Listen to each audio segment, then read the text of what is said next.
Eneo la hifadhi ya Ngorongoro NCA linalotambuliwa kama urithi wa dunia na UNESCO limeendelea kwa mfano wa kipekee wa kuishi pamoja kwa binadamu, wanyamapori na mazingira kwa vizazi vingi kwa muda mrefu. Jamii za Wamasai zimekuwa walinzi wakuu wa eneo hilo kupitia maarifa yao ya asili yaliyosaidia kulinda bioanuwai, nyanda za malisho na mifumo ya uhamaji wa wanyamapori ndani ya Serengeti.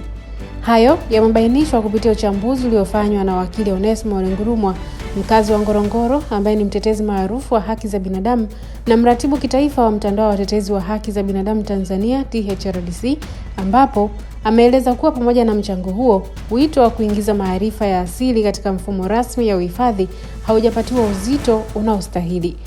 Ripoti za tume mbili za rais zilizowasilishwa Machi 2026 zimeelezwa kutokujumuisha kikamilifu maoni ya jamii asili, huku zikielekea kuonesha uwepo wa Masai kama changamoto ya kimazingira badala ya kuwa sehemu ya suluhisho. Wadau wa haki za binadamu sasa wanasisitiza umuhimu wa mabadiliko ya sera, wakitaka serikali kutambua mchango wa maarifa ya jadi katika uhifadhi endelevu. Mapendekezo yanahusianisha kuanzishwa kwa mifumo shirikishi ya usimamizi kama Biocultural Co-Management na Two-Eyed Seeing inayounganisha maarifa ya asili na sayansi ya kisasa.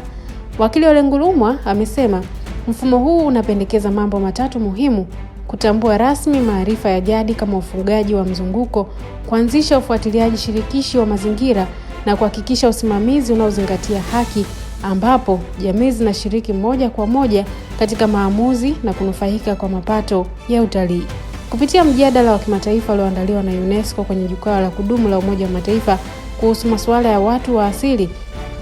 Aprili 24 mwaka 2026 New York, Marekani, ambapo wakili Ole Ngurumwa alishiriki, imeelezwa kuwa maarifa asili si historia tu, bali ni suluhisho la mustakabali wa uhifadhi. Ngorongoro ina nafasi ya kuwa mfano wa dunia katika uhifadhi jumuishi iwapo ushirikiano wa kweli kati ya serikali, jamii na wadau utaimarishwa.